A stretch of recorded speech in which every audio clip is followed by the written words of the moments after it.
സലാമുണ്ട് കേട്ടോ, പ്രിയപ്പെട്ടവരെ, സലാമുണ്ട്. ഒരു പുതിയ വിശേഷമായിട്ടാണ് വന്നേക്കുന്നത്. ബംഗാളിൽ 40 കൊല്ലം CPM ഭരിച്ച് കമ്മ്യൂണിസ്റ്റ് പ്രസ്ഥാനം കൊടികുത്തി ബാണ സ്ഥലമാണ് ഇല്ലേ. തേനും പാലും ഒഴിക്കുമെന്നും പറഞ്ഞിട്ട് 40 കൊല്ലം ഭരിച്ച് ഇൻകുലാബ് സിന്ദാബ ഇൻകുലാബ് സിന്ദാബ എന്നും പറഞ്ഞ് അവിടെ തെരുവിൽ നിറച്ച ആളുകൾ വിളിച്ചുകൊണ്ട് കൊടുക്കായിരുന്നു. വീട്ടിലും എല്ലാ സ്ഥലത്തും റെയിൽവേ സ്റ്റേഷനിലും വേറൊരു സാധനം വിളിക്കാൻ അവിടെ ആളുകൾ സമ്മതിക്കില്ലായിരുന്നു. വിപ്ലവം ജയിക്കട്ടെ, വിപ്ലവം ജയിക്കട്ടെ, ഇൻകുലാബ് സിന്ദാബ. ഈ വിപ്ലവം വന്നു കഴിഞ്ഞാൽ നമ്മളെല്ലാവരും ഒരുപോലെ, എല്ലാവരും സഖാക്കന്മാർ. എൻ്റെ വീട്ടിലും നിൻ്റെ വീട്ടിലും ഒക്കെ സ്വർഗത്തിന് തുല്യമായിട്ടുള്ള സംഭവം എന്ന് ആരാ പറഞ്ഞത്? ഇത് കാറൽ മാർക്സ് പറഞ്ഞെന്നും പറഞ്ഞാണ് ഇവർ പഠിപ്പിച്ചേക്കണേ. ഇൻകുലാബ് സിന്ദാബ ഇൻകുലാബ് സിന്ദാബ. എന്നിട്ട് എന്തായി? ഇപ്പം ഇവിടെ കേരളത്തിലെ പാർട്ടിയുടെ നേതാവ് തന്നെ പറയണേ, എത്ര നാളായി നമ്മളൊക്കെ കൂടി ഈ ഇൻകുലാബ് വിളിക്കാൻ നിന്നിട്ട് വല്ല മാറ്റം ഉണ്ടായ? വിപ്ലവം വന്നാ? വിപ്ലവം വന്നിട്ടില്ല. ഇങ്ങനെ ഒരു പാർട്ടിയുടെ നേതാവ് പറയുമ്പോൾ പിന്നെ അതിൻ്റെ അണികൾ അല്ലെങ്കിൽ അത് കേട്ടിരിക്കുന്ന ആളുകൾക്ക് എന്തെന്നാ വിചാരിക്കണ്ടേ? 40 കൊല്ലം ബംഗാളി ഭരിച്ച ഈ CPM പറയണ വിപ്ലവം വരും വരും വരും എന്ന് പറഞ്ഞ് 40 കൊല്ലോടെ ഭരിച്ച് ഇപ്പോൾ ബംഗാളികൾ കേരളത്തിൽ വന്ന് കക്കൂസ് കുത്തിയാണ് ജീവിക്കുന്നത്. കക്കൂസ് കുത്തിൽ മോശം പണിയൊന്നുമല്ല, പക്ഷെ എന്തുകൊണ്ട് കുറച്ചും കൂടി മെച്ചപ്പെട്ടൊരു പണി അവർക്ക് അവിടെ കിട്ടാത്ത, ആ പണി പോലും അവിടെ എടുക്കാൻ കിട്ടാത്തതുകൊണ്ടാണ് അവർ കേരളത്തിൽ വന്ന് ആ പണി എടുക്കുന്നത്. ആ പണി ചെയ്യാനൊക്കെ ആളുകൾ വേണമല്ലോ. എല്ലാവരും കളക്ടറാവോ, എല്ലാവരും ഡോക്ടറാവോ? ഇല്ലില്ല. ആ പണിക്കുമൊക്കെ ആളുകൾ വേണം. പക്ഷെ എന്തുകൊണ്ട് ഇവർക്ക് ഇവിടെ വന്ന് ആ പണിയെടുത്ത് ജീവിക്കേണ്ടി വരുന്നത്? 40 കൊല്ലം അവിടെ കൊടികുത്തി വാണതല്ലേ, ഇൻകുലാബ് സിന്ദാബാന്നും പറഞ്ഞ് അവർ കൊടികുത്തി വിളിച്ചതല്ലേ, വിപ്ലവം ജയിക്കട്ടെ, വിപ്ലവം ജയിക്കട്ടെ. ജയിച്ചില്ല, വന്നില്ല, വരൂല. എന്നിട്ട് ഇത് തന്നെ ഇപ്പോഴും ആളുകളെ പറഞ്ഞ് പറ്റിച്ചുകൊണ്ടിരിക്കണേ. ഇപ്പോൾ ഇന്നലെ സോളാർ സമരത്തെക്കുറിച്ച് ഇവിടുത്തെ കമ്മ്യൂണിസ്റ്റിൻ്റെ സെക്രട്ടറി, CPMൻ്റെ സെക്രട്ടറി MP ഗോവിന്ദനോട് മാധ്യമപ്രവർത്തകർ ചോദിച്ച്, അപ്പോഴും പറഞ്ഞ ഉദാഹരണമായിട്ട് ചോദിച്ചാണ് വിപ്ലവം വരട്ടെ എന്ന് പറഞ്ഞ് നിങ്ങൾ ചിന്താവാ വിളിച്ചില്ല, ഇംഗ്ലാബ് വിളിച്ചില്ല. പക്ഷെ എന്തു പറ്റി? വിപ്ലവം വന്നാ. അപ്പോൾ എല്ലാ മുദ്രാവാക്യങ്ങളും ശരിയായിക്കൊള്ളുന്നില്ലാണ് ഗോവിന്ദൻ മാഷ് പറഞ്ഞത്. അത് ശരിയാണ് കേട്ടാ.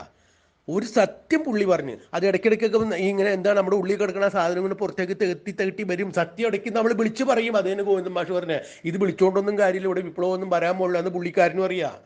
അത് പുള്ളി അറിയാണ്ട് തന്നെ പുറത്തേക്ക് വന്നാണ്. നോക്ക്, ലോകത്തിലെ എല്ലാ സ്ഥലത്തും ഇങ്ങനെ ഇത് എന്താണ് മുളച്ച് പൊന്തി പടർന്ന് പന്തലിച്ച് വന്നെന്നാണ് പറയണത്. എന്ത്? ഈ കമ്മ്യൂണിസം നമ്മുടെ നാട്ടിലും വന്ന് കമ്മ്യൂണിസ്റ്റ് പച്ച പോലെ പടർന്ന് പിടിച്ച് ഇപ്പം അത് മുളച്ച് പൊന്തി നാട്ടിലൊക്കെ ഉണ്ടാ, വാടിക്കൊഴിഞ്ഞു പോയില്ലേ? ഇപ്പം നോക്ക്, ഇന്ത്യയിൽ തന്നെ ഇത് എത്ര സ്ഥലത്തുണ്ട് അധികാരത്തിൽ? ഇന്ത്യയിൽ എത്ര സ്ഥലത്ത് ഈ പാർട്ടി അധികാരത്തിലുണ്ട്? മരുന്നിനിടാ നീ കേരളത്തിൽ മാത്രമേ ഉള്ളൂ. CPMൻ്റെ കമ്മ്യൂണിസ്റ്റ് പാർട്ടിയുടെ ഒരു മുഖ്യമന്ത്രി ഈ കേരളത്തിൽ മാത്രമേ ഉള്ളൂ. അധികാരം വേറെ എവിടെയുണ്ട് ഇന്ത്യയിൽ? എവിടെയില്ല. അപ്പം ഈ വിളിച്ചു പറഞ്ഞുകൊണ്ട് നടക്കണം, അല്ലാണ്ട് നാളെ വരും നാളെ വരും നാളെ വരും എന്ന് പറഞ്ഞ് അണികളേക്ക് ഇങ്ങനെ പറഞ്ഞ് പൊട്ടന്മാരാക്കി കൂടെ കൊണ്ട് കിടക്കുന്ന ഒരു പരിപാടിയെ പറ്റി നടത്തിയേക്കണേന്നാണ് ആര് പറയുന്നത്? ഞാൻ പറഞ്ഞാൽ അത് എൻ്റെ വാക്കൊന്നുമല്ല കേട്ടാ, ഗോവിന്ദൻ മാഷ് തന്നെ പറഞ്ഞാണ്. എല്ലാവരും നമ്മൾ വിളിക്കണ പോലെ ശരിയായിക്കൊള്ളുന്നില്ല, നമ്മൾ വിളിക്കുന്ന മുദ്രാവാക്യമൊക്കെ ശരിയായിക്കൊള്ളുന്നില്ല. വിപ്ലവം വരും എന്ന് പറഞ്ഞ് നമ്മൾ വിളിച്ചു കിടന്നില്ലേ? ഇൻകുലാബ് സിന്ദാബ് വിളിച്ചു കിടന്നില്ലേ? സിന്ദാബാദ് എന്ന് വിളിച്ചുകൊണ്ട് എന്താക്കി? ജയിച്ചാ? വിപ്ലവം വന്നാ? എന്നൊക്കെയാണ് ഗോവിന്ദൻ മാഷ് ചോദിക്കണം. അപ്പം ഇവർക്ക് തന്നെ കൃത്യമായിട്ട് ധാരണയുണ്ട് ഇതൊന്നും വരാൻ പോണില്ല എന്ന്. എന്നാലും ആളുകളെ പറഞ്ഞ് പറ്റിച്ചുകൊണ്ടിരിക്കും. ഇതല്ല ഇവിടെ നടന്നുകൊണ്ടിരിക്കണേ. എന്നിട്ട് വിപ്ലവം വന്നാ? ഇല്ലില്ല. അതാണ് ഗോവിന്ദൻ മാഷ് പറഞ്ഞത്. ഇതിപ്പോൾ ഞാനിത് നുണയാണ് പറയണമെന്നുണ്ടെങ്കിൽ നിങ്ങൾ കേട്ടത് ഗോവിന്ദൻ മാഷ് തന്നെ പറയണത് നിങ്ങൾക്ക് കേൾക്കാം. വിപ്ലവം ജയിക്കട്ടെ. ജയിച്ചോ? ഞാൻ ജയിച്ചു. അപ്പോൾ ഉടനെ ജയിക്കും. പക്ഷെ ഇപ്പൊ ജയിച്ചോ? നന്നായി. കേട്ടില്ല. ഇനി ഇതല്ല, വേറെ ഇവർക്കൊരു പാർട്ടി ക്ലാസ് ഉണ്ട്, സ്റ്റഡി ക്ലാസ് ഉണ്ട്. അവിടെ ഇവർ പറയണത് ഇത് തന്നെയാണ്. പക്ഷെ അവിടെ അതൊന്നും കേട്ട നമുക്കും സാധാരണക്കാരന് ഒരു അക്ഷരം പിടിയിട്ടില്ല കേട്ടാ. ഇവരെന്തുട്ടെ പറയണേന്ന് ഒരു പിടിയും കിട്ടൂല. മലയാളം MA BA ഒന്നും എടുത്തോനും ഒന്നും മനസ്സിലാവില്ല എന്തെന്നാ പറയണേന്നുള്ളത്. അത് വേണമെങ്കിൽ ഒന്ന് കേൾക്കാട്ടാ. ഇതൊന്ന് കേട്ടു നോക്ക്. ഒരു സ്റ്റഡി ക്ലാസ് ആണ്. താത്വികമായ ഒരു അവലോകനമാണ് ഞാൻ ഉദ്ദേശിക്കുന്നത്. ഒന്ന്, വിഘടനവാദികളും പ്രതിക്രിയാവാദികളും പ്രഥമദൃഷ്ട്യ അകൽച്ചയിലായിരുന്നെങ്കിലും അവർക്കിടയിലുള്ള അന്തർധാര സജീവമായിരുന്നു എന്ന് വേണം കരുതാൻ. ഒന്ന്, ബൂർഷ്വാസികളും തക്കം പാർത്തിരിക്കുകയായിരുന്നു. അങ്ങനെയാണ് തെരഞ്ഞെടുപ്പ് നമുക്ക് പ്രതികൂലമായി ഭവിച്ചത്. അതാണ് പ്രശ്നം. മനസ്സിലായില്ല. അതായത് വർഗാധിപത്യവും കൊളോണിയലിസ്റ്റ് ചിന്താസരണികളും റാഡിക്കലായിട്ടുള്ള ഒരു മാറ്റമല്ല. ഇതാണ് ഇവരുടെ പരിപാടി. അപ്പൊ ഇവര് കൂടെ കൊണ്ട് നടക്കുന്ന ആളുകൾക്കും ഒരു കാര്യം പിടികിട്ടൂല. ഇവര് മുദ്രാവാക്യം പിടിച്ചുകൊണ്ട് ഇവരുടെ മുമ്പിൽ കൊടിയും പിടിച്ച് നടക്കുന്നതിനും മനസ്സിലാവൂല. നേതാവെന്ന് പറയുന്ന ആളുകൾക്കും പറയണത് അവർക്കും ഒരു വിശ്വാസമില്ല, അവർക്കും പിടിയിട്ടണില്ല കാര്യം. എന്ത് ഇൻക്ലാബ് സിന്ദാബാദ് വിളിച്ചുകൊണ്ട് വല്ല കാര്യമുണ്ടോ? അത് വരുമോ വരൂല്ലേ? അവർക്കും സംശയം തന്നെയാണ്. എന്നാലും അവർ പറയും വിളിക്കാം, നമുക്ക് ഇനിയും വിളിക്കാം. ഇത് തന്നെയല്ല 10-40 കൊല്ലക്കാലമായിട്ട് ബംഗാളിൽ വിളിച്ച് ആളുകൾക്ക് ഇപ്പം എവിടെ വന്നേക്കണ കേരളത്തിലല്ലേ. അവിടെ തേനും പാലും ഒഴുകുമെന്ന് പറഞ്ഞിട്ട് അവിടെ ഒഴുകിയില്ല. അവിടെ ഒഴുകിയത് തേനും പാലും അല്ല, ചോരപ്പുഴയാണ്. മനുഷ്യൻ്റെ കഴുത്ത് പെട്ടി ആ ചോരപ്പുഴയാണ് ബംഗാളിൽ നിറച്ച് ഒഴുകിയത്. അങ്ങനെ അവിടെ തേനും പാലും ഒഴുകുമെന്ന് പറഞ്ഞിട്ട് ഒഴുകിയില്ല. എന്നിട്ട് അവരെല്ലാവരും ഇപ്പോൾ നിത്യവൃത്തി കഴിക്കാൻ വേണ്ടിയിട്ട്, ജീവിക്കാൻ വേണ്ടിയിട്ട് ഈ കേരളത്തിൽ വന്ന് കക്കൂസൂത്തര പണിയാണ് എടുക്കണം. കക്കൂസൂത്തര പണി മോശം പണിയല്ല, പക്ഷേ ഈ പണി പോലും അവർക്ക് അവിടെ ബംഗാളിൽ കിട്ടണില്ല. 40 കൊല്ലം സമത്വസുന്ദരാക്കി തരാമെന്ന് പറഞ്ഞ് ഭരിച്ച ആളുകളാണ് ഇല്ലേ, ഇൻക്ലാബ് വിളിച്ച് നടന്ന ആളുകളാണ്, വന്നില്ല. അപ്പോൾ എന്താ ഇതിൽ പറയണേ? ഇവർ ഇപ്പോഴും ഇതും പറഞ്ഞുകൊണ്ട് നടക്കല്ലേ.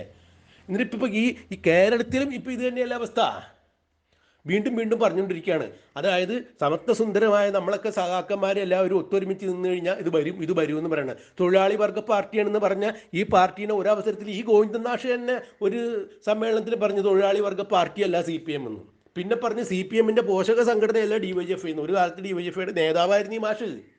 അപ്പം പരസ്പരം പറയണ പുള്ളിക്ക് ഏതാണ്ട് ചിന്നൻ്റെ അസുഖം ഉണ്ടെന്നാണ് ചില സമയത്തൊക്കെ ഇങ്ങനെ പറഞ്ഞേക്കുമ്പോൾ നമുക്ക് തോന്നണത്. ഇല്ലേ, പ്രായമൊക്കെ ആയില്ല. അപ്പോൾ പ്രായമൊക്കെ ആളുകൾക്ക് ചിലപ്പോൾ ഇങ്ങനെ വരുമായിരിക്കും, അതുകൊണ്ടായിരിക്കും ഇങ്ങനെയൊക്കെ പറയണത്. ആളുടെ ചിരി ഒന്ന് നോക്കി, ആ ചിരി കണ്ടാൽ നമുക്കറിയാം ഇവിടെ എന്തോ പെശകുണ്ടെന്നുള്ളത്. നോക്കിയേ, ഞാൻ വെറുതെ പറഞ്ഞല്ല, സംശയം ഉണ്ടെങ്കിൽ നിങ്ങളൊന്ന് നോക്ക്.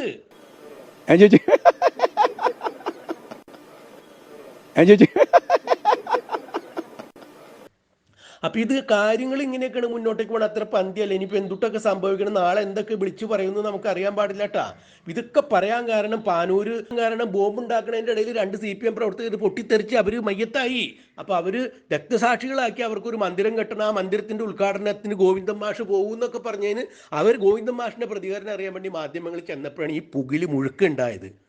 ഇപ്പോൾ ഗോവിന്ദൻ മാഷിന് ചവിട്ടിയതുമില്ല പിടിച്ചതുമില്ല എന്നുള്ള അവസ്ഥയിലേക്ക് കാര്യങ്ങൾ മാറി. എന്തുന്നാ പറയണേ, ഏതാ പറയണമെന്ന് ഒരു പിടിയും കിട്ടിയില്ല. കിളി പോയി, ഗോവിന്ദൻ മാഷിൻ്റെയും കിളി പോയി, കേട്ട മാധ്യമങ്ങളുടെയും കിളി പോയി. അല്ലേ, അത് തന്നെയാണ് സംഭവം. ഇതേ പുള്ളി ഇന്ന് ചിരിക്കണ നോക്കിയ, കിളി പോയ ചിരിയല്ല ചിരിക്കണം. ഒന്ന് നോക്ക്, നിങ്ങൾ നോക്ക്, ഞാൻ പറയണത് തെറ്റുണ്ടോ നോക്ക്.